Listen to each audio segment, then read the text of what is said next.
It will be in order to recall that Anil Ambani gifted his wife, Tina Ambani, a luxury yacht few days before Christmas in 2008.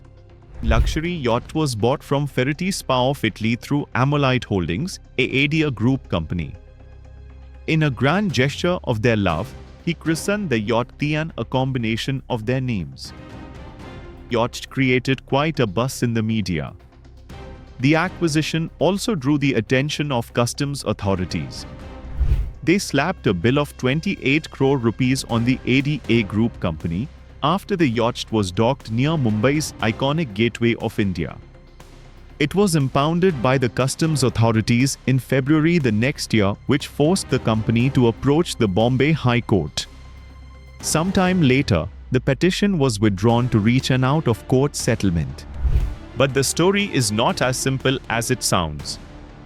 This personal luxury was acquired in a circular manner using questionable means.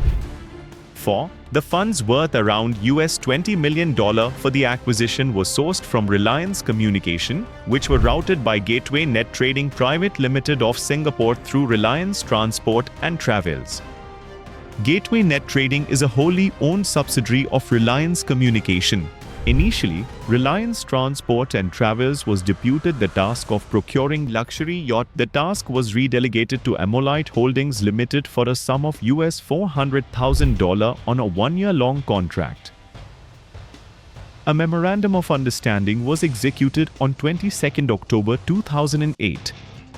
Interestingly, Reliance Capital had a 50% stake in Ammolite Holdings Limited. Curiously, Ammolite Holdings had entered into an agreement with Gateway Net Trading for the supply of 10 million handsets of specified make, technology, and features. As per the agreement, Ammolite Holdings was to act as a trading agency and provide such services as the supply of handsets to Gateway Net Trading. There was one problem, though. Ammolite Holdings was not in the business of procuring mobile phones for consumers. And it never did. Gateway Net Trading acted as the vendor to Reliance Communication for providing handsets. In fact, Reliance Communication was also a corporate guarantor for any future funding in the company. Instead of supplying the handsets, Ammolite Holdings purchased yacht from Ferretti SPA of Italy for euro 11,640,875. Gateway Net Trading paid more than $18 million to Ferretti SPA on the instruction of Ammolite Holdings for the acquisition. In the final step, ADA Group promoter company Reliance Capital, which owned a 50% stake in Ammolite Holdings, wrote off the equity investment it had made in Ammolite Holdings in its books. It is interesting to note here that Ammolite Holdings, which had a capital of $2,000 only, had no business to show, which means it was a shell entity.